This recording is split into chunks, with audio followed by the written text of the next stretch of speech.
Le cœur et la raison, partie 2, chapitre 7. Barton Park était à environ un demi-mille de la maisonnette. Les dames étaient passées à proximité en arrivant, le long de la vallée, mais la propriété était cachée à leur vue, chez elles, par l'avancée d'une colline. La maison était grande et belle. Et les Middleton menaient une vie également consacrée à l'hospitalité et à l'élégance. Ce premier trait convenait au plaisir de Sir John, le second à celui de sa femme. Ils étaient rarement sans amis, résidant chez eux, et ils recevaient plus de compagnie de toute catégorie que n'importe quelle autre famille du voisinage. C'était là une chose nécessaire à leur bonheur à tous deux, car quelque dissemblables qu'ils fussent par le caractère et le comportement extérieur, ils se ressemblaient fort dans cette absence totale de talent et de goût qui limitait leurs occupations en dehors de celles que produisait la société dans des bornes très étroites. Sir John était chasseur, Lady Middleton était mère. Il chassait au fusil et à courre, et elle se prêtait aux caprices de ses enfants. Et c'était là leur seule ressource. Lady Middleton avait l'avantage de pouvoir gâter ses enfants d'un bout de l'année à l'autre, tandis que les occupations indépendantes de Sir John n'existaient que la moitié du temps. Toutefois, les invitations continuelles, chez lui et chez les autres, suppléaient à tout ce qui leur faisait défaut par la nature et l'éducation. Elle maintenait la bonne humeur de Sir John et donnait libre champ au savoir-vivre de sa femme. Lady Middleton se targuait de l'élégance de sa table et de toutes ses dispositions ménagères, et ce genre de vanité était sa plus grande joie dans toutes leurs réceptions. Mais la satisfaction de Sir John en société était beaucoup plus réelle. Il se plaisait à rassembler autour de lui beaucoup plus de jeunes gens que n'en pouvait contenir sa maison, et plus ils étaient bruyants, plus il était content. Il était une bénédiction pour toute la portion juvénile du voisinage, car en été, il organisait constamment des réunions pour manger en plein air du jambon et du poulet froid, et en hiver, ses bals privés étaient suffisamment nombreux pour toute jeune femme qui ne souffrait pas de l'appétit insatiable qu'on éprouve à 15 ans. L'arrivée d'une nouvelle famille dans la région lui était toujours une joie, et il fut ravi de tout point de vue des habitants qu'il avait à présent obtenus pour sa maisonnette à Barton. Les demoiselles d'Ashwood étaient jeunes, jolies et sans affectation. Cela suffisait pour s'assurer sa bonne opinion, car être sans affectation, c'est tout ce qu'il fallait à une jolie fille pour rendre son esprit aussi séduisant que sa personne. Son caractère amical le rendait heureux d'accueillir celle dont la situation pouvait être considérée comme malheureuse en comparaison du passé. En témoignant de l'amabilité à ses cousines, il goûtait donc la satisfaction sincère d'un bon cœur. Et en installant dans sa maisonnette une famille de femmes seules, il goûtait la satisfaction d'un chasseur. Car un chasseur, bien qu'il n'estime que ceux de son sexe qui sont chasseurs comme lui, n'est pas souvent désireux d'encourager leur goût en les accueillant dans une résidence à l'intérieur de son propre domaine. Mrs. Dashwood et ses filles furent reçues à la porte de la maison par Sir John, qui leur souhaita la bienvenue à Barton Park avec une sincérité non feinte, et, lorsqu'il les accompagna au salon, il réitéra aux jeunes filles le souci que lui avait arraché le même sujet la veille, touchant l'impossibilité où il était de trouver des jeunes gens élégants pour faire connaissance avec elles. Elle ne verrait là, dit-il, qu'un seul gentleman, outre lui-même. Un ami intime qui habitait le parc, mais qui n'était ni bien jeune, ni bien gai. Il espérait qu'elles excuseraient le petit nombre des convives et pouvait leur donner l'assurance que le fait ne se renouvellerait jamais. Il était allé voir plusieurs familles ce matin-là, avec l'espoir d'obtenir quelques invités supplémentaires. Mais il faisait clair de lune, et chacun était surchargé d'invitations. Heureusement, la mère de Lady Middleton était arrivée à Barton depuis moins d'1 heure, et comme elle était une femme gaie et agréable, il espérait que ces jeunes personnes ne trouveraient pas la soirée aussi mortellement ennuyeuse qu'elles pourraient l'imaginer. Les jeunes personnes, de même que leur mère, furent parfaitement satisfaites d'avoir à cette réunion 2 convives qu'elles ne connaissaient absolument point et n'en désiraient pas d'autres. Mrs. Jennings, la mère de Lady Middleton, était une femme corpulente d'un certain âge, joyeuse, de bonne humeur, qui parlait beaucoup, paraissait très heureuse et assez vulgaire. Elle était pleine de plaisanteries et de rires, et avant la fin du dîner, elle avait dit bien des choses spirituelles sur les amoureux et les maris. Elle avait exprimé l'espoir qu'elle n'avait pas laissé leur cœur derrière elle dans le Sussex, et feignit de les voir rougir, qu'elles l'eussent fait ou non. Marianne en fut contrariée en raison de sa sœur, et tourna les yeux vers Elinor pour voir comment elle supportait ces assauts avec un sérieux qui causa à Elinor beaucoup plus de chagrin que n'en pouvaient susciter des railleries banales comme celle de Mrs. Jennings.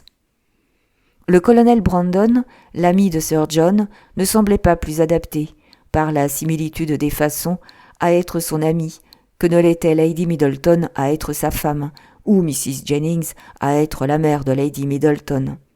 Il était silencieux et grave. Cependant, son aspect n'était pas déplaisant, bien qu'il fût, selon l'avis de Marianne et de Margaret, un vieux célibataire endurci, car il avait dépassé les 35 ans. Mais, quoique son visage ne fût pas beau, sa physionomie était pleine de sensibilité, et son abord était particulièrement distingué.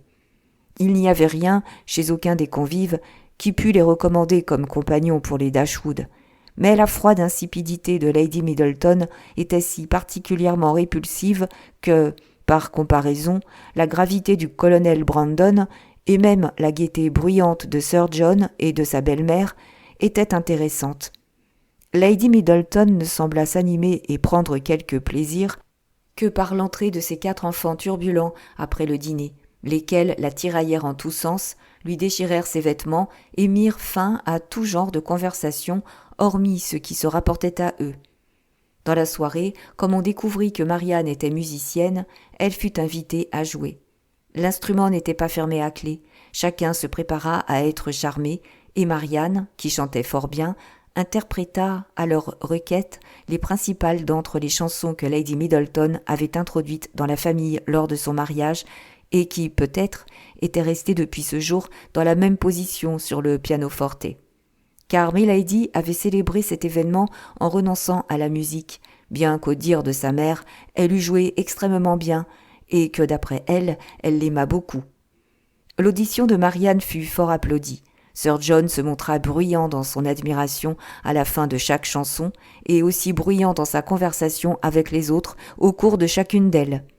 Lady Middleton le rappela fréquemment à l'ordre, se demanda comment l'attention de quiconque pouvait être distraite un seul instant de la musique, et pria Marianne de chanter une certaine chanson que Marianne venait de terminer.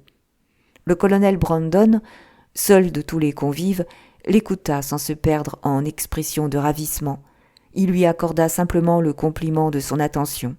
Et elle éprouva pour lui, à cette occasion, un respect dont les autres étaient raisonnablement déchus en raison de leur manque de goût éhonté.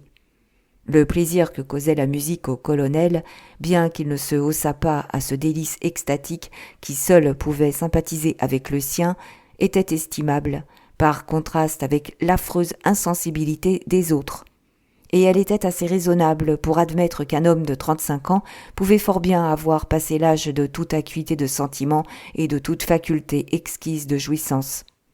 Elle était parfaitement disposée à faire, à l'âge avancé du colonel, toutes les concessions qu'exigeait un sentiment d'humanité. Chapitre 8. Mrs. Jennings était veuve, avec un douaire largement suffisant. Elle n'avait que 2 filles, qu'elle avait pu voir l'une et l'autre convenablement mariées, et elle n'avait donc, à présent, rien d'autre à faire que de marier tout le reste du monde.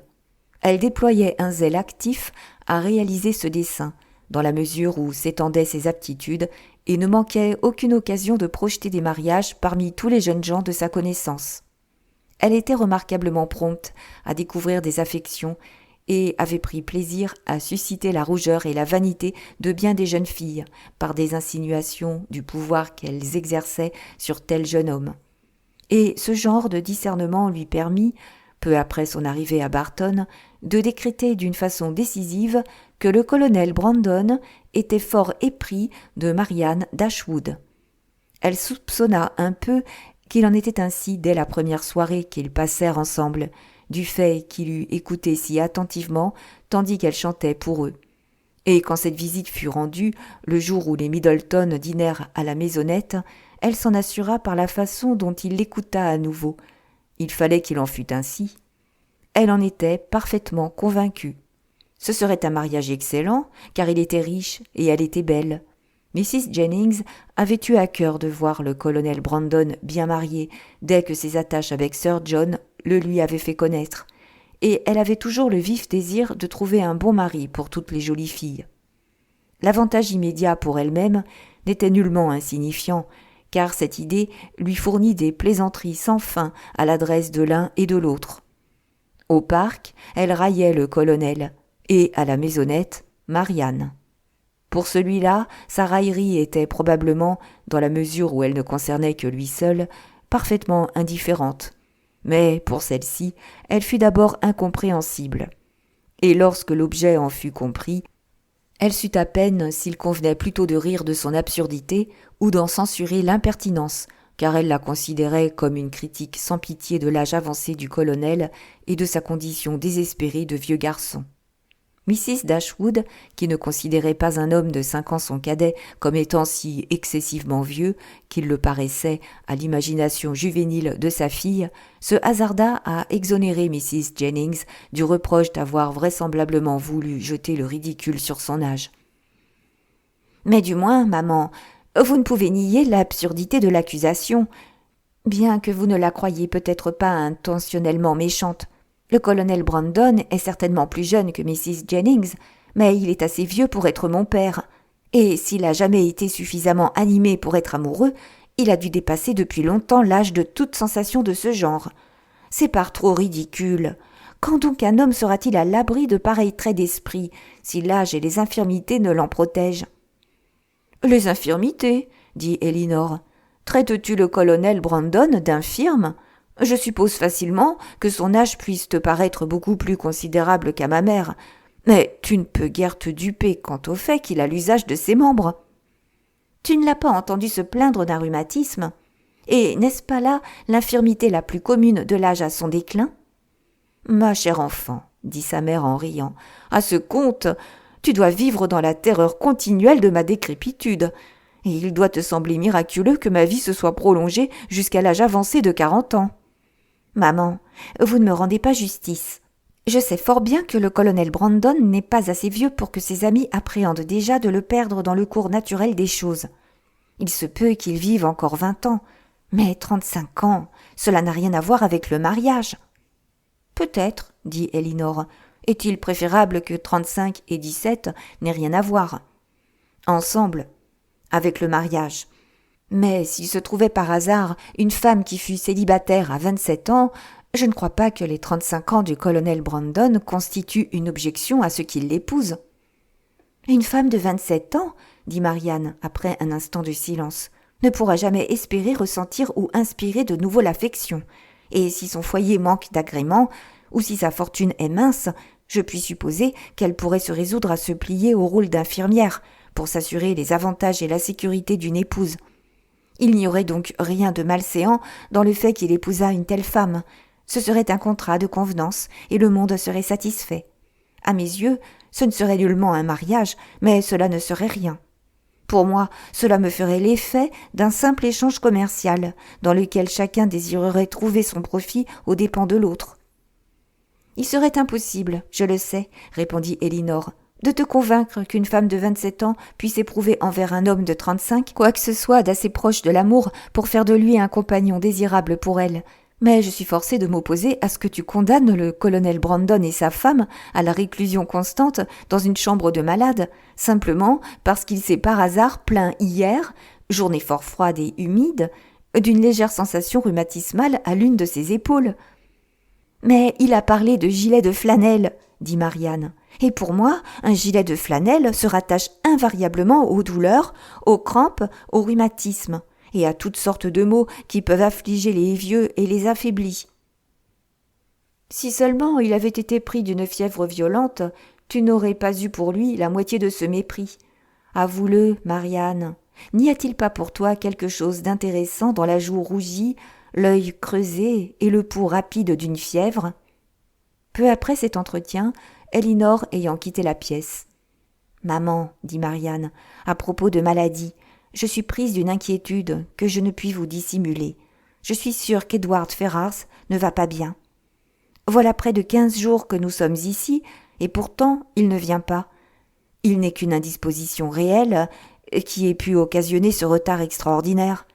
Quelle autre cause peut bien le retenir à Norland ? T'imaginais-tu donc qu'il viendrait si vite ? Dit Mrs. Dashwood. Moi, je ne le pensais nullement.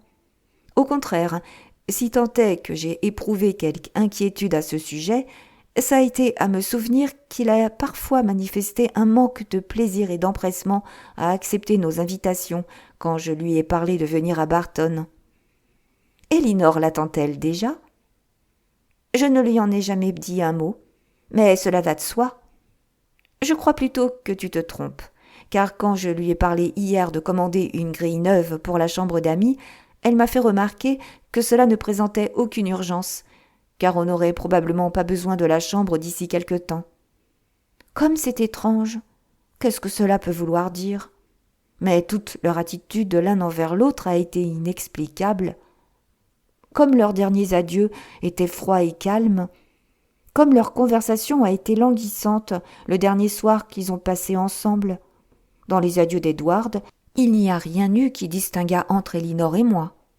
C'étaient les bons souhaits d'un frère affectueux, à l'une comme à l'autre. À 2 reprises, je les ai laissés à dessein en tête-à-tête, au cours de la dernière matinée, et chaque fois, bien inexplicablement, il m'a suivi hors de la pièce. Et Elinor, en quittant Norland et Edward, n'a pas pleuré comme moi. Même à présent, sa maîtrise de soi est invariable. Quand est-elle abattue ou mélancolique ?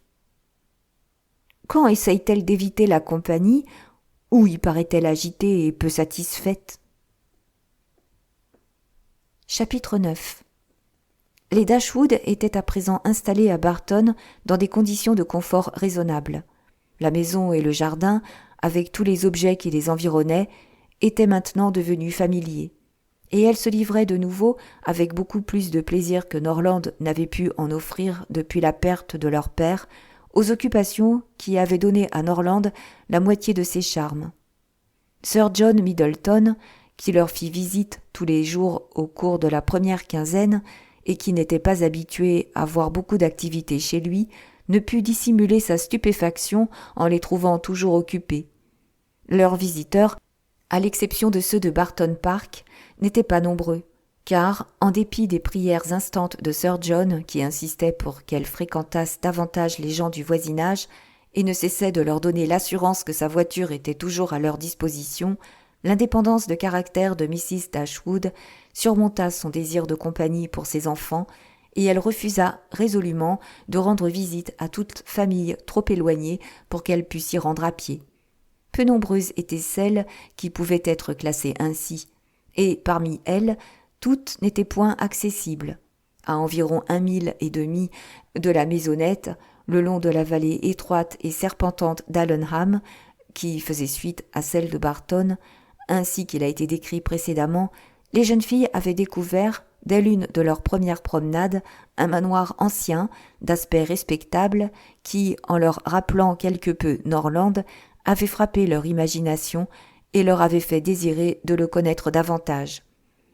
Mais elle avait appris, après s'être renseignée, que son propriétaire, vieille dame d'excellente réputation, était, malheureusement, trop infirme pour se mêler au monde et ne bougeait jamais de chez elle. Toute la campagne environnante abondait en promenades magnifiques.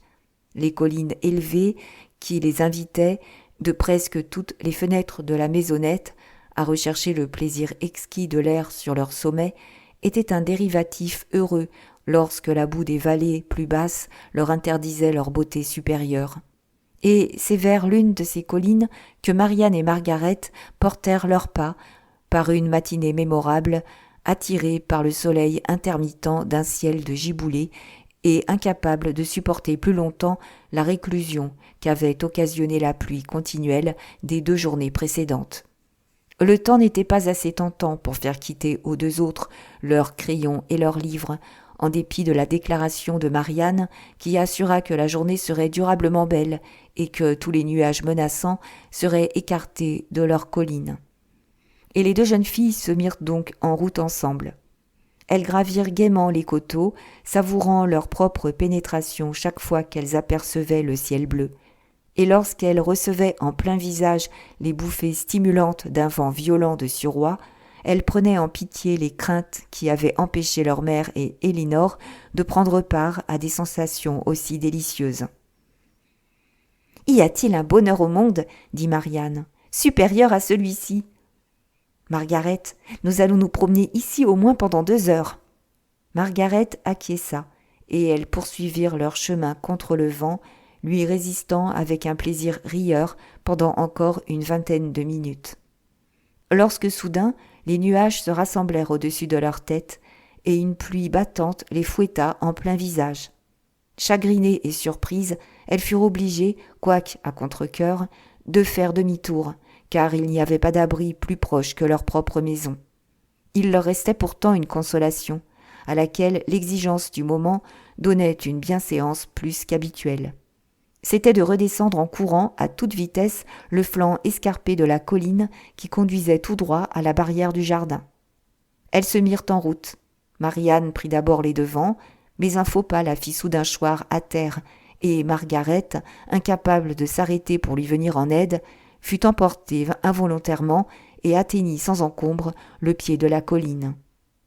Un gentleman portant un fusil, avec 2 chiens d'arrêt qui gambadaient autour de lui, passa, montant la côte, à quelques toises de Marianne, lorsqu'elle fut victime de son accident. Il posa son fusil et s'élança à l'aide de la jeune fille. Elle s'était relevée, mais elle s'était tordu le pied dans sa chute, et elle pouvait à peine se tenir debout. Le gentleman offrit ses services, et, percevant que la modestie de Marianne lui faisait décliner ce que sa situation rendait nécessaire, la prit dans ses bras sans plus de délai et l'emporta au bas du coteau. Puis, traversant le jardin, dont la barrière avait été laissée ouverte par Margaret, il l'emporta tout droit dans la maison où Margaret venait d'arriver et ne la lâcha pas avant de la voir assise dans un fauteuil du petit salon. Elinor et sa mère se levèrent, stupéfaites devant leur entrée, et, tandis que leurs yeux à toutes deux demeuraient fixés sur lui avec un étonnement manifeste et une secrète admiration que suscitait également son aspect, il s'excusa de son intrusion en rapportant la cause, d'une façon si franche et si gracieuse que sa personne, qui était d'une beauté peu commune, reçut de sa voix et de son expression un surcroît de charme. Même s'il avait été vieux, laid et vulgaire, la gratitude et l'amabilité de Mrs. Dashwood eussent été assurées par tout acte d'égard envers son enfant. Mais l'influence de la jeunesse, de la beauté et de l'élégance donna à cette action un intérêt qui répondait à ses sentiments. Elle le remercia maintes et maintes fois, et, avec une douceur d'abord qui ne la quittait jamais, l'invita à s'asseoir. Mais il s'y refusa, car il était sale et mouillé. Mrs. Dashwood le pria alors de lui faire connaître de qui elle était l'obligée.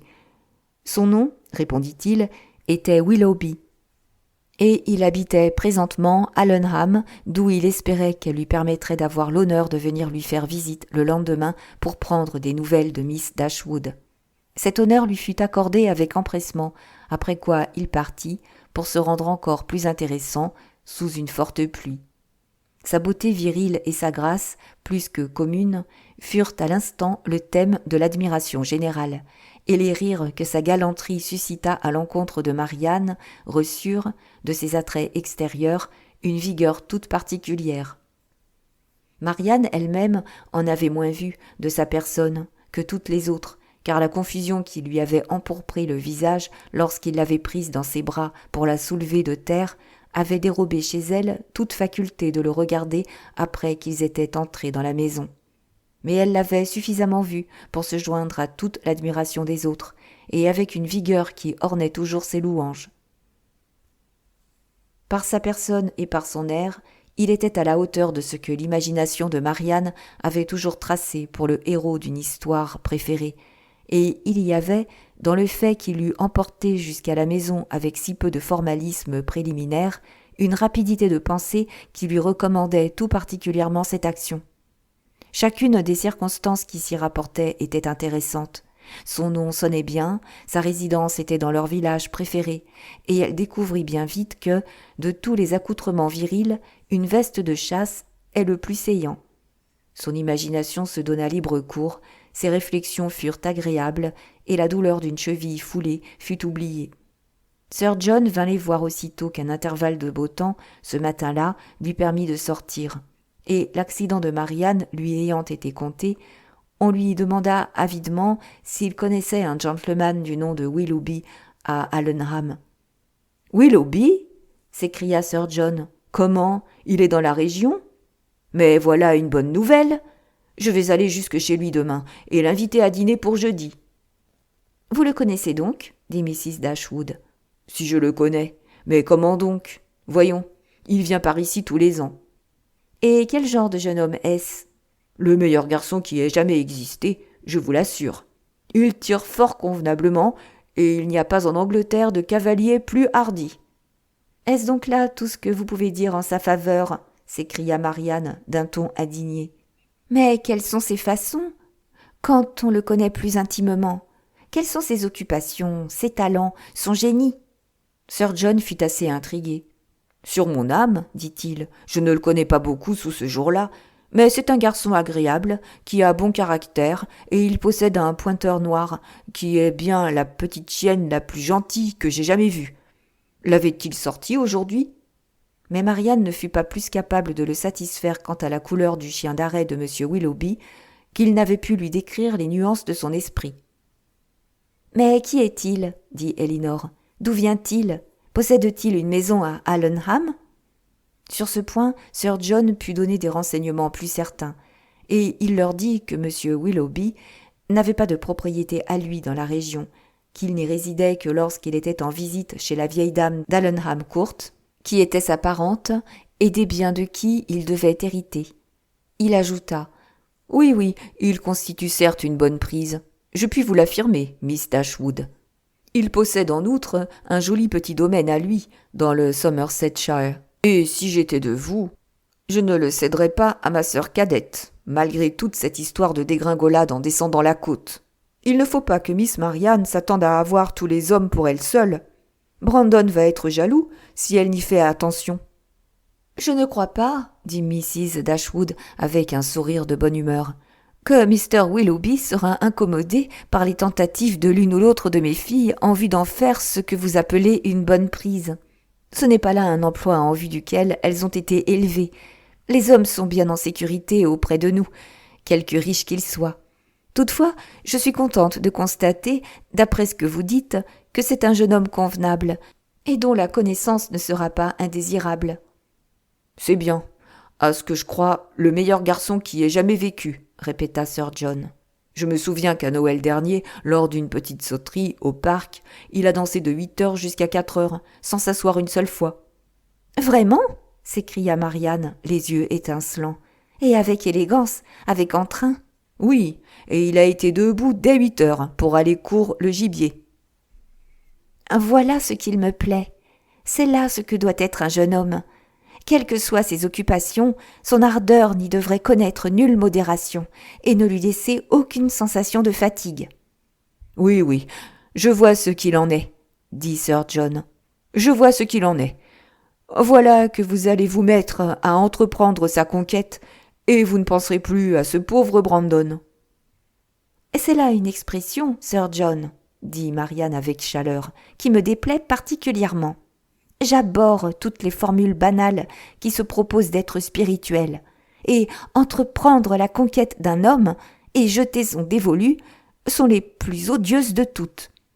Leur tendance est grossière et peu généreuse, et si la construction en a jamais pu être estimée adroite, il y a beau temps que toute l'ingéniosité en a été détruite. » Sir John ne comprit guère cette réprimande, mais il rit d'aussi bon cœur que s'il l'avait comprise. Puis il répondit. « Oui, vous n'en manquerez pas. De conquête, j'en suis persuadé d'un côté ou de l'autre. Pauvre Brandon, il est déjà tout à fait épris, et il vaut bien la peine que vous jetiez votre dévolu sur lui, je peux vous l'affirmer, en dépit de toutes ces dégringolades et de ces chevilles foulées. » Chapitre 10. Le sauveteur de Marianne, comme Margaret, avec plus d'élégance que de précision, dénommé Willoughby, vint en visite à la maisonnette de bonne heure le lendemain matin pour prendre personnellement des nouvelles. Il fut reçu par Mrs. Dashwood avec plus que de la politesse, avec une amabilité à laquelle elle était incitée par ce qu'avait dit de lui Sir John et par sa propre gratitude. Tout ce qui se passa au cours de cette visite tendit à le convaincre du bon sens, de l'élégance, de l'affection mutuelle et du confort domestique des membres de la famille dans laquelle le hasard l'avait à présent introduit. Quant à leur charme personnel, il n'avait pas eu besoin d'une seconde entrevue pour en être convaincu. Miss Dashwood avait le teint délicat, les traits fins et était remarquablement bien faite de sa personne. Marianne était encore plus belle. Sa silhouette, bien qu'elle ne fût pas aussi parfaite que celle de sa sœur, était plus imposante, car elle avait l'avantage de la taille. Et son visage était si charmant que, lorsque dans la formule banale de compliment on la traitait de fille ravissante, la vérité était moins violemment outragée qu'elle ne l'est à l'ordinaire. Elle avait la peau très brune, mais, en raison de sa transparence, son teint était exceptionnellement éclatant. Tous ses traits étaient harmonieux, son sourire était doux et attrayant, et, dans ses yeux qui étaient très foncés, il y avait une vie, une énergie, une ardeur, qu'il n'était guère possible de voir sans délectation. À l'égard de Willoughby, leur expression fut d'abord retenue par l'embarras que créait le souvenir de l'aide qu'il lui avait offerte, mais lorsqu'il se fut dissipé, lorsqu'elle eut repris ses esprits, lorsqu'elle vit qu'à sa parfaite éducation de gentleman il joignait la franchise et la vivacité, et, surtout, lorsqu'elle l'entendit déclarer qu'il aimait passionnément la musique et la danse, elle lui lança un tel regard d'approbation qu'il assura à Marianne la plus grande part de l'entretien de Willoughby pendant le reste de sa visite.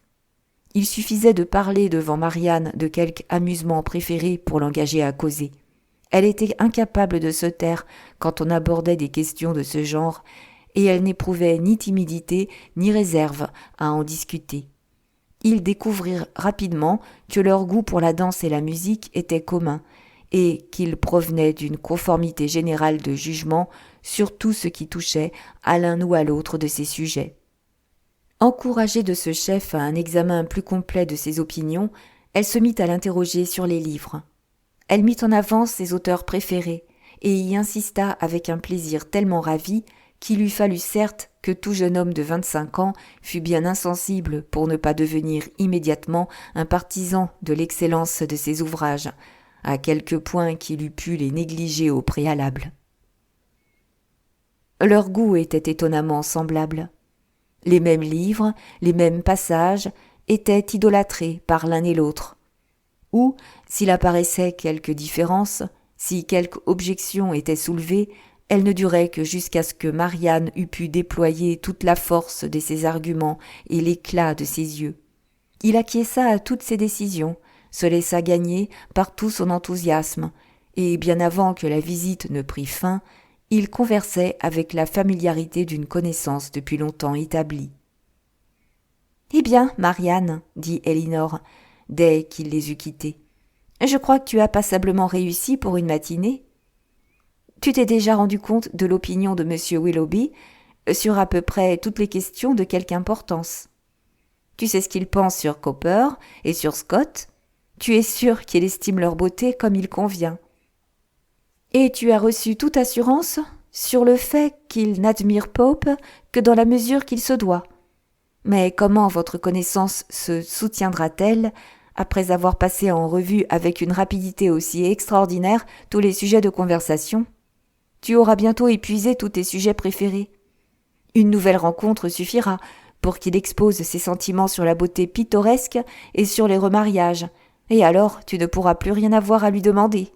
« Elinor, s'écria Marianne, est-ce là équitable? Est-ce juste? Mes idées sont-elles si peu nombreuses? Mais je vois ce que tu veux dire.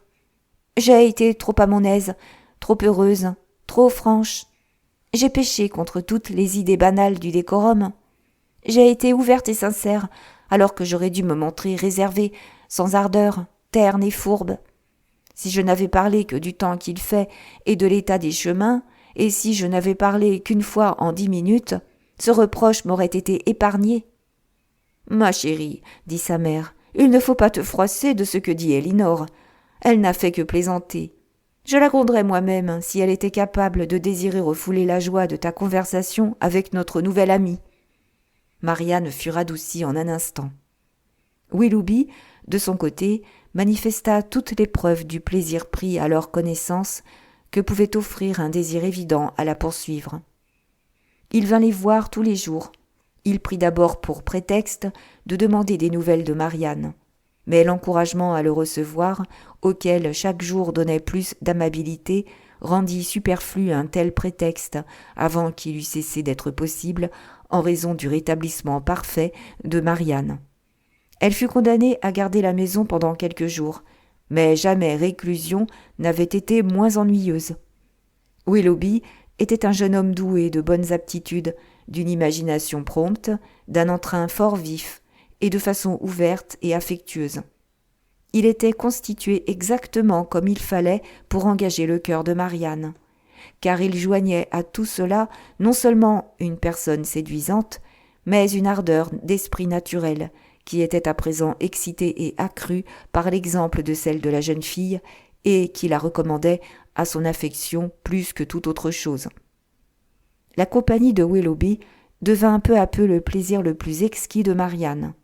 Ils lurent, ils causèrent, ils chantèrent ensemble. Il avait des talents musicaux considérables, et il lisait avec toute la sensibilité et l'ardeur qui faisaient malheureusement défaut à Edward. Dans l'estimation de Mrs. Dashwood, il était aussi impeccable que dans celle de Marianne, et Elinor ne trouvait rien à lui reprocher, si ce n'est une tendance par laquelle il ressemblait vigoureusement à sa sœur, et la ravissait tout particulièrement à trop dire ce qu'il pensait en toute occasion, sans égard pour les personnes ou les circonstances. En formant et en donnant à la hâte son opinion sur autrui, en sacrifiant la politesse générale au plaisir de l'attention sans mélange là où son cœur était engagé, et en méconnaissant trop facilement les formes des convenances mondaines, il manifestait un manque de prudence qu'Elinor ne pouvait approuver en dépit de tout ce qu'il pouvait dire, ainsi que Marianne en faveur de son attitude. Marianne commença à présent à s'apercevoir que le désespoir qui l'avait saisi à 16 ans et demi de jamais voir un homme qui pût satisfaire ses idées de la perfection avait été inconsidéré et injustifié.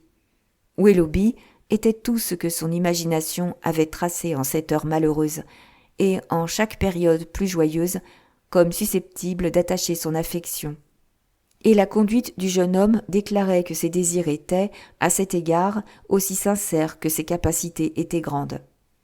Sa mère également, dans l'esprit de qui nulle pensée de leur mariage n'avait été suscitée par sa perspective de richesse, fut amenée à le souhaiter et à l'espérer, et à se féliciter en secret d'avoir acquis deux gendres tels qu'Edward et Willoughby.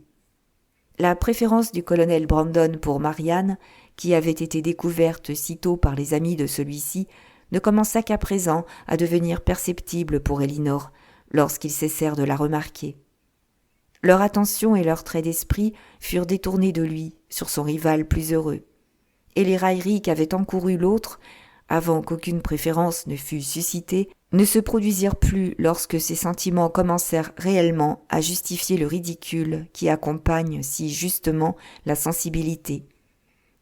Elinor fut contrainte, encore qu'à contre-cœur, de croire que les sentiments que Mrs. Jennings avait assignés au colonel pour sa propre satisfaction étaient à présent effectivement suscités par sa sœur, et que, dans quelque mesure qu'une ressemblance générale de nature pût favoriser l'affection de Mr. Willoughby, une opposition aussi marquante de caractère ne constituait point un obstacle à l'hommage du colonel Brandon.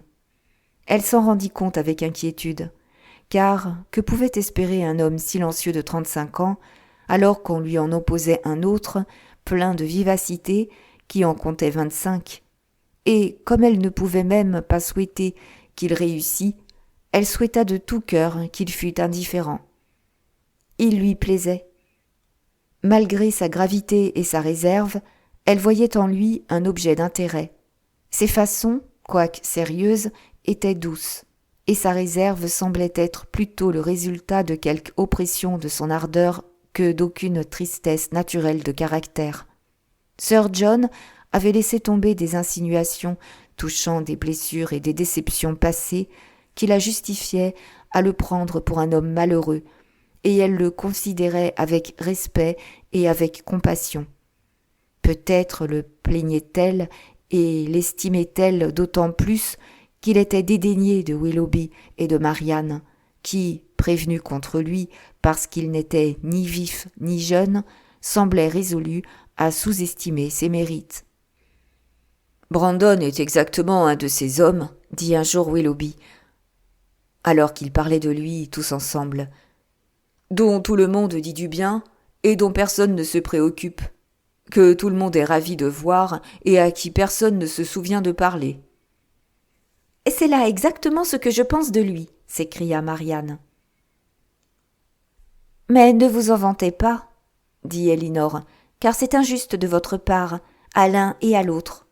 Il est hautement estimé de toute la famille au parc, et, pour ma part, je ne le vois jamais sans me mettre en frais pour converser avec lui. »« Qu'il soit pris sous votre protection, » répondit Willoughby. « C'est là, certainement, un trait en sa faveur. Mais, quant à l'estime des autres, elle est un reproche en soi. Qui donc se soumettrait à l'indignité de recevoir l'approbation de femmes comme Lady Middleton et Mrs. Jennings, alors qu'il pourrait forcer l'indifférence de toute autre personne ? Mais peut-être le dénigrement de gens tels que vous et Marianne compensera-t-il l'estime de Lady Middleton et de sa mère ?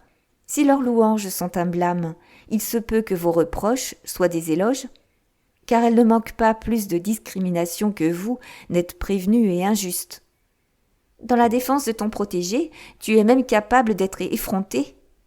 Mon protégé, comme tu l'appelles, est un homme intelligent, et l'intelligence aura toujours des attraits pour moi. Oui, Marianne, même chez un homme de 30 à 40 ans. Il connaît bien le monde, il a été à l'étranger, il a lu et il a l'esprit porté à la réflexion. Je l'ai trouvé capable de me donner bien des renseignements sur des sujets divers, et il a toujours répondu à mes questions avec l'empressement de la bonne éducation et d'un bon caractère. « C'est-à-dire, » s'écria Marianne d'un ton méprisant, « qu'il t'a dit qu'aux Indes orientales, le climat est chaud et que les moustiques y sont ennuyeux. » Il me l'aurait dit, je n'en doute pas, si je l'avais interrogé à ce sujet. Mais il se trouve que ce sont des questions sur lesquelles j'étais renseignée au préalable. « Peut-être, » dit Willoughby, « ces remarques ont-elles pu s'étendre à l'existence des nababs, des mohurs d'or et des palanquins ? Je me hasarderais à dire que ces remarques sont allées beaucoup plus loin que votre candeur. Mais pourquoi vous déplaît-il ? » « Il ne me déplaît pas. Je le considère au contraire comme un homme fort convenable, dont tout le monde parle favorablement et qui n'attire l'attention de personne. Qui a plus d'argent qu'il n'en peut dépenser, plus de temps qu'il n'en sait employer, et 2 habits par an. »« Ajoutez à cela, » s'écria Marianne, « qu'il n'a ni génie, ni goût, ni entrain, que son entendement n'a pas d'éclat, ses sentiments pas d'ardeur, et sa voix pas d'expression. » « Vous décidez de ces imperfections d'une façon tellement globale, » répondit Elinor, « et tellement d'après votre propre imagination, que l'éloge que je puis faire de lui est relativement froid et insipide. Je ne puis que déclarer que c'est un homme sensé, bien élevé, bien informé, d'abord agréable et possédant, me semble-t-il, un cœur aimable. »« Miss Dashwood, » s'écria Willoughby, « vous êtes en ce moment méchante envers moi. Vous vous efforcez de me désarmer par la raison et de me convaincre à l'encontre de ma volonté. Mais cela ne servira de rien. Vous me trouverez aussi entêtée que vous pouvez être ingénieuse. J'ai 3 raisons irréfutables pour ne pas aimer le colonel Brandon. Il m'a menacé de la pluie alors que je voulais qu'il fît beau. Il a trouvé à redire à la suspension de mon cabriolet. Et je ne puis le persuader d'acheter ma jument brune. Si cela peut vous procurer quelque satisfaction, toutefois, que je vous dise que je trouve son caractère irréprochable sous les autres rapports, je suis prêt à le reconnaître. Et en retour d'un aveu qui doit me causer quelque douleur, vous ne pouvez me refuser le privilège de le trouver aussi antipathique que jamais. » Chapitre 11.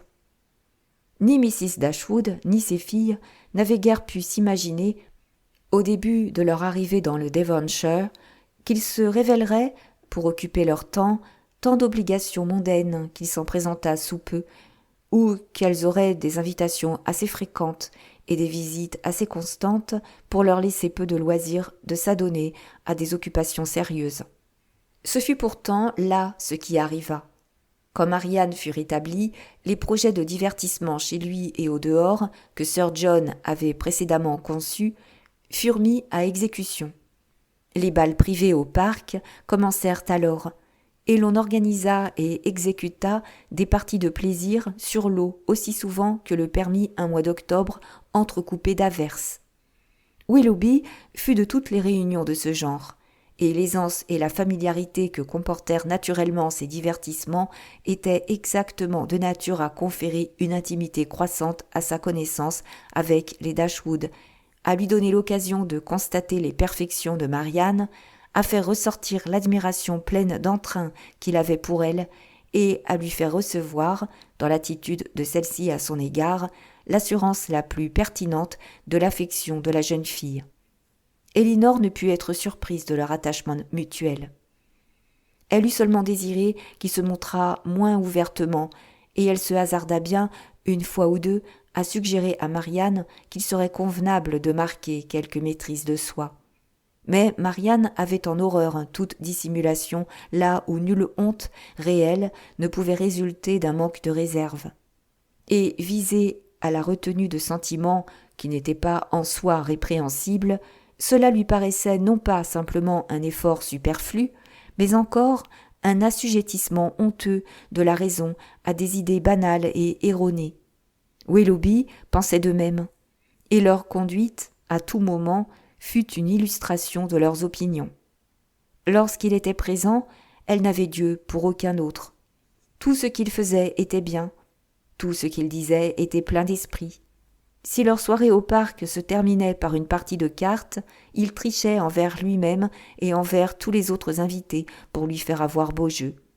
Si la danse constituait le divertissement de la soirée, ils étaient danseux et cavaliers pendant la moitié du temps. Et quand ils étaient obligés de se séparer pour deux danses, ils avaient soin de rester debout ensemble, et c'est à peine s'ils disaient un mot à aucune autre personne. Une telle conduite leur attirait, bien entendu, force risée, mais le ridicule ne pouvait les faire rougir, et semblait à peine les agacer. Mrs. Dashwood entra dans tous leurs sentiments avec une ardeur qui ne lui laissait aucune inclination à en refouler cette manifestation excessive. Ce n'était, pour elle, que la conséquence naturelle d'une vive affection chez un esprit jeune et ardent. Ce fut la période du bonheur pour Marianne. Son cœur était acquis à Willoughby, et la tendre affection pour Norland qu'elle avait apportée du Sussex avait plus de chances d'être adoucie qu'elle ne l'eût cru possible auparavant, par les charmes que la compagnie du jeune homme conférait à son foyer actuel. Le bonheur d'Elinor n'était pas si considérable. Son cœur n'était pas autant à l'aise, et la satisfaction que lui causaient leurs amusements n'était pas si pure. Il ne lui offrait pas de compagnon qui pût l'indemniser de ce qu'elle avait laissé derrière elle, ni lui apprendre à songer à Norland avec moins de regret que jamais. Ni Lady Middleton, ni Mrs. Jennings ne pouvaient lui offrir les entretiens qui lui manquaient, bien que celle-ci causât sans arrêt et l'eût, dès l'abord, considéré avec une bienveillance qui lui assurait une large part de sa conversation. Elle avait déjà répété 3 ou 4 fois sa propre histoire à Elinor, et si la mémoire d'Elinor avait été à la hauteur de ses moyens de se perfectionner, elle eût pu savoir, dès le début de leur connaissance, tous les détails de la dernière maladie de Mr. Jennings, et ce qu'il avait dit à sa femme quelques minutes avant de mourir. Il n'y avait qu'un seul point sur lequel Lady Middleton était plus agréable que sa mère. C'est qu'elle était plus silencieuse. Il fallut peu d'observation de la part d'Elinor pour percevoir que sa réserve était simplement un calme de façon dans lequel l'intelligence avait peu de choses à voir. Elle se comportait envers son mari et sa mère comme elle le faisait envers elle. Et l'intimité ne pouvait donc être ni recherchée, ni désirée. Elle n'avait rien à dire un jour qu'elle n'eût déjà dit la veille. Son insipidité était invariable, car il n'était pas jusqu'à son entrain qui ne fût toujours le même. Et bien qu'elle ne s'opposât pas aux réunions qu'organisait son mari, pourvu que tout fût mené selon les règles et qu'elle fût accompagnée de ses deux aînés, elle ne semblait jamais y trouver plus de plaisir qu'elle n'en eût pu éprouver à rester chez elle. Et sa présence ajoutait si peu au plaisir des autres, par la part qu'elle prenait à la conversation, que tout ce qui, parfois, leur rappelait qu'elle était parmi eux, c'était sa sollicitude envers ces garçons turbulents. Ce fut chez le colonel Brandon seul, de toutes ses connaissances nouvelles, qu'Elinor trouva une personne qui put, dans une mesure appréciable, comprendre le respect dû aux capacités, susciter l'intérêt de l'amitié ou donner du plaisir comme compagnon. Willoughby était hors de cause. L'admiration et les égards d'Elinor, voire son affection sororale, lui étaient tout acquis. Mais c'était un amoureux. Ses attentions étaient totalement réservées à Marianne, et un homme bien moins susceptible d'être agréé eût pu, d'une façon générale, plaire davantage. Le colonel Brandon, malheureusement pour lui, n'était point encouragé ainsi à ne songer qu'à Marianne, et en conversant avec Elinor, il trouvait la plus grande consolation à l'indifférence totale de sa sœur. La compassion d'Elinor envers lui s'accrut, et elle eut lieu de soupçonner que le tourment d'un amour déçu était une chose qu'il avait déjà connue. Ce soupçon lui fut donné par quelques mots qu'il laissa tomber par hasard, un soir, au parc, alors qu'ils étaient assis tous les deux par consentement mutuel, tandis que les autres dansaient. Il avait les yeux fixés sur Marianne, et, après un silence de quelques minutes, il dit, avec un léger sourire, « Votre sœur, à ce que je crois comprendre, n'approuve pas un second amour. » « Non, répondit Elinor, ses opinions sont bien romanesques. » « Ou plutôt, à ce que je crois, elle considère comme impossible qu'il existe. »« Je le crois, en effet. Mais je ne sais vraiment pas comment elle y parvient, sans critiquer le précédent de son propre père, qui, lui-même, a eu de femmes. Mais il suffira de quelques années pour lui donner des opinions fondées sur la base raisonnable du bon sens et de l'observation. Et elles pourront alors être plus faciles à définir et à justifier qu'elles ne le sont maintenant, pour tout autre qu'elle-même. « C'est probablement ce qui arrivera, répondit-il, et pourtant il y a quelque chose de si aimable dans les préjugés d'un esprit jeune qu'on regrette de les voir faire place à la réception d'opinions plus générales. »« Je ne puis partager votre avis sur ce point, dit Elinor. Les sentiments tels que ceux de Marianne présentent des inconvénients que ne peuvent racheter tous les charmes de l'enthousiasme et de l'ignorance qui soient au monde. Les systèmes ont tous une tendance malheureuse à tenir pour négligeables les convenances, et j'envisage avec espoir, comme le meilleur avantage qui puisse lui advenir, une meilleure connaissance du monde. » Au bout d'un bref silence, il reprit l'entretien en disant « Votre sœur ne fait-elle pas de distinction dans ses objections à l'égard d'un second amour ? Ou est-il également criminel chez tout le monde ? Ceux qui ont été déçus dans leur premier choix, soit à cause de l'inconstance de son objet, soit en raison de la perversité des circonstances, doivent-ils rester également indifférents durant tout le reste de leur vie ? Sur mon âme, je ne connais pas les détails minutieux de ces principes. Je sais seulement que je ne l'ai encore jamais entendu reconnaître un exemple quelconque où un second amour ait été pardonnable. Cela, dit-il, ne saurait persister. Mais un changement total de sentiment. Non, non, ne le désirez pas, car lorsque les raffinements romanesques de l'esprit d'une jeune fille sont contraints à céder la place, ah, comme ils sont fréquemment remplacés par des opinions qui ne sont que trop communes et trop dangereuses. Je parle par expérience. J'ai connu jadis une dame qui, par le caractère et par l'esprit, ressemblait beaucoup à votre sœur, qui pensait et jugeait comme elle, mais qui, en raison d'un changement imposé, en raison d'une série de circonstances malheureuses, il se tut soudain, sembla se dire qu'il avait trop parlé, et fit naître, par son attitude, des conjectures qui, sans cela, eussent ne pas pu entrer dans la tête d'Elinor. Cette dame eût probablement passé sans un soupçon s'il n'avait convaincu Miss Dashwood que ce qui la concernait ne devait pas s'échapper de ses lèvres. En l'espèce, il ne fallait qu'un léger effort d'imagination pour relier l'émotion du colonel au tendre souvenir d'une affection passée. Elinor ne tenta rien de plus. Mais Marianne, à sa place, n'en serait pas restée là. Toute l'histoire eut rapidement pris forme sous son imagination active, et tout eut été établi selon l'ordre le plus mélancolique de l'amour désastreux. Chapitre 12. Tandis qu'Elinor et Marianne se promenaient ensemble le lendemain matin, celle-ci communiqua à sa sœur une nouvelle qui, malgré tout ce qu'elle savait déjà de l'imprudence et du manque de réflexion de Marianne, la surprit par le témoignage surabondant qu'elle donnait de l'une et de l'autre. Marianne lui dit, avec la plus grande joie, que Willoughby lui avait donné un cheval, une bête qui provenait de son propre élevage dans sa propriété du Somersetshire, et qui était exactement ce qu'il fallait pour porter une femme. Sans songer qu'il n'entrait pas dans les projets de sa mère d'entretenir un cheval, que si elle venait à modifier sa résolution en faveur de ce présent, il lui faudrait en acheter un autre pour le domestique, prendre un domestique pour le monter, et, en outre, construire une écurie pour les recevoir. Elle avait accepté le cadeau sans hésitation, et elle conta la chose avec ravissement. « Il se propose d'envoyer immédiatement son palefrenier dans le Somersetshire pour aller le chercher, » ajouta-t-elle, « et quand il arrivera, nous irons à cheval tous les jours. Tu en partageras l'usage avec moi.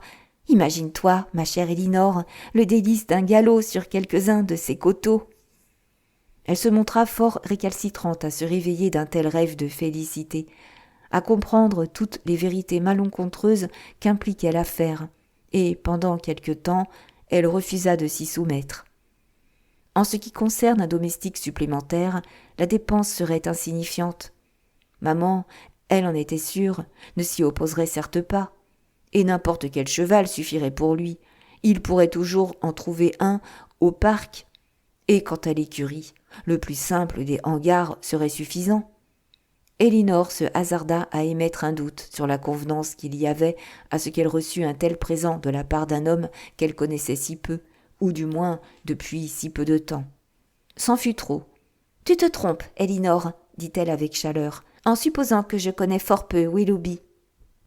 Je ne le connais pas depuis longtemps, certes, mais je le connais beaucoup mieux qu'aucun être au monde, excepté toi-même et maman. Ce n'est pas le temps ni l'occasion qui doivent déterminer l'intimité, c'est le caractère seul. Cette année serait insuffisante pour que certaines personnes puissent se connaître l'un l'autre, et 7 jours sont plus qu'il n'en faut pour certaines autres. Je me tiendrais pour coupable d'une plus grande inconvenance en acceptant un cheval de la part de mon frère que de celle de Willoughby. John, je le connais fort peu, bien que nous ayons vécu ensemble pendant des années. Mais mon jugement sur Willoughby, il y a longtemps qu'il est formé. » Elinor jugea plus sage de ne pas insister sur ce point. Elle connaissait le caractère de sa sœur. Toute opposition sur un sujet si délicat ne ferait que l'attacher davantage à sa propre opinion. Mais, en faisant appel à son affection pour sa mère, en lui représentant les inconvénients que cette mère indulgente serait contrainte de s'attirer si, comme ce serait probablement le cas, elle consentait à augmenter ainsi son train de maison, Marianne ne tarda pas à se laisser persuader, et elle promit de ne pas tenter sa mère à se laisser aller à une telle bonté imprudente en lui faisant part de cette offre, et de dire à Willoughby, la prochaine fois qu'elle le verrait, qu'elle était obligée de la décliner.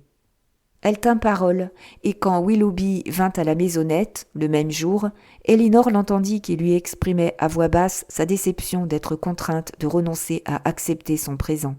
Les motifs de ce changement furent exposés en même temps, et ils étaient tels qu'il fut impossible au jeune homme d'insister davantage. Toutefois, les regrets de Willoughby furent fort apparents, et, après les avoir exprimés avec beaucoup de sérieux, il ajouta de même à mi-voix. « Mais, Marianne, le cheval est toujours à vous, bien que vous ne puissiez vous en servir maintenant. Je ne le conserverai que jusqu'à ce que vous puissiez le réclamer. Quand vous quitterez Barton pour vous établir chez vous d'une façon plus durable, Queen Mab vous recevra. » Tout cela fut entendu par Miss Dashwood, et dans toute la phrase, dans la façon dont il la prononça, et dans le fait qu'il s'adressa à sa sœur par son prénom seul, elle aperçut à l'instant une intimité si résolue, une signification si directe qu'elle marquait un accord parfait entre eux. Dès ce moment, elle ne douta pas qu'ils ne fussent fiancés. Et cette croyance ne créa d'autre surprise que celle de constater que des caractères aussi francs lui laissaient, ainsi qu'à leurs amis, le soin de les découvrir par hasard. Margaret lui conta le lendemain une chose qui éclaira la question d'un jour encore plus clair.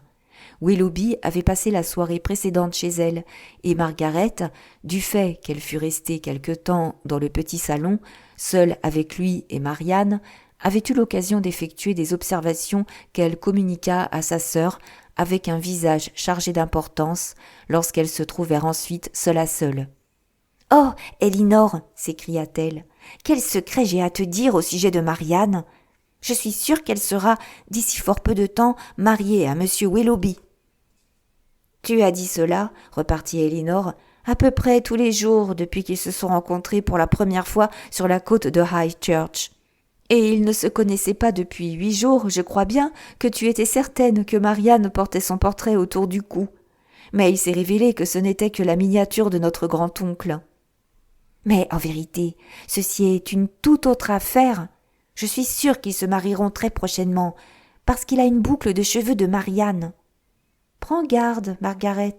Il se peut que ce ne soit que les cheveux d'un grand-oncle de Willoughby.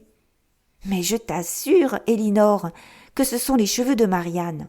J'en suis à peu près sûre, car je l'ai vu qui les coupait. Hier soir, après le thé, quand maman et toi êtes sortis de la pièce, ils ont chuchoté et causé ensemble aussi vite que possible, et il avait l'air de lui mendier quelque chose. Puis il a pris les ciseaux et il lui a coupé une longue mèche de cheveux, car il lui retombait en désordre dans le dos. Et il l'a baisée, repliée dans un morceau de papier blanc et mise dans son portefeuille. Elinor ne put se refuser à donner créance à de semblables détails, provenant d'une source aussi autorisée. Elle n'était d'ailleurs pas disposée à un tel refus, car la circonstance était à l'unisson parfait de ce qu'elle avait elle-même vu et entendu. La sagacité de Margaret ne se manifestait pas toujours d'une façon aussi satisfaisante pour sa sœur. Lorsque Mrs. Jennings l'entreprit un soir au parc, afin qu'elle donnât le nom du jeune homme qui était tout particulièrement le préféré d'Elinor, ce qui avait, depuis longtemps, suscité sa vive curiosité, Margaret répondit en regardant sa sœur et en disant « Il ne faut pas que je le dise, n'est-ce pas, Elinor ?» Cette réponse, bien entendu, fit rire tout le monde, et Elinor essaya de rire, elle aussi. Mais l'effort fut douloureux. Elle était convaincue que Margaret avait réussi à faire en sorte qu'une personne dont elle ne pouvait entendre le nom avec calme devint une plaisanterie classique pour Mrs. Jennings. Marianne sympathisa profondément avec elle, mais elle fit plus de mal que de bien à sa cause en rougissant intensément et en disant d'un ton irrité à Margaret « Souviens-toi que, quelles que puissent être tes conjectures, tu n'as nul droit de les répéter. » « Je n'ai jamais eu de conjecture là-dessus, » repartit Margaret. « C'est toi-même qui me l'as dit. » Cette réponse accrut la gaieté de la compagnie, et Margaret fut sollicitée avec insistance d'en dire plus long. « Oh, je vous en prie, Miss Margaret, instruisez-nous de toute l'affaire, » dit Mrs. Jennings. « Comment s'appelle ce gentleman ?»« Il ne faut pas que je le dise, madame, mais je le connais très bien, et je sais aussi où il est. » « Oui, oui, nous sommes capables de le deviner. »« Où il est ?»« Chez lui, à Norland, assurément. C'est le vicaire de la paroisse, sans doute. »« Non, il ne l'est pas. Il n'a aucune profession. »« Margaret, » dit Marianne avec feu, « tu sais que tout cela est une invention de ta part, et qu'il n'existe aucune personne de ce genre. »« Eh bien, alors, c'est qu'il est mort récemment, Marianne, car je suis sûre qu'il y avait jadis un homme de ce genre, et son nom commence par un F. » Elinor éprouva beaucoup de reconnaissance envers Lady Middleton, qui fit remarquer à ce moment qu'il pleuvait très fort, bien qu'elle crût que cette interruption provenait moins de quelque égard pour elle que de la grande aversion de Milady pour tous les sujets inélégants de raillerie qui faisaient la joie de son mari et de sa mère. Toutefois, cette idée, une fois lancée par elle, fut immédiatement poursuivi par le colonel Brandon, qui se préoccupait en toute occasion des susceptibilités d'autrui, et ils parlèrent copieusement, l'un et l'autre, de la pluie.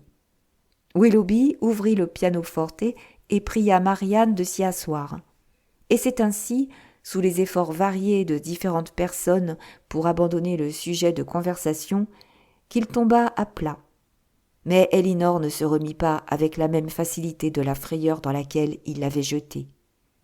On constitua ce soir-là un groupe qui devait sortir le lendemain pour aller visiter un très beau domaine à environ 12 milles de Barton, appartenant à un beau-frère du colonel Brandon, et qu'il était impossible de visiter sans que celui-ci ne s'y intéressât, car le propriétaire, qui était à l'étranger, avait laissé des ordres stricts à cet effet. Les jardins passaient pour extrêmement beaux, et Sir John, qui se montrait particulièrement ardent à les vanter, pouvait être considéré comme raisonnablement qualifié à les juger, car il avait, depuis 10 ans, constitué au moins 2 fois chaque été des groupes pour les visiter. Il renfermait une noble pièce d'eau, sur laquelle une partie de navigation à la voile devait constituer une bonne part des divertissements de la matinée. On devrait emporter un repas froid, on ne devait utiliser que des voitures découvertes, et tout devait être organisé selon la manière habituelle d'une complète partie de plaisir.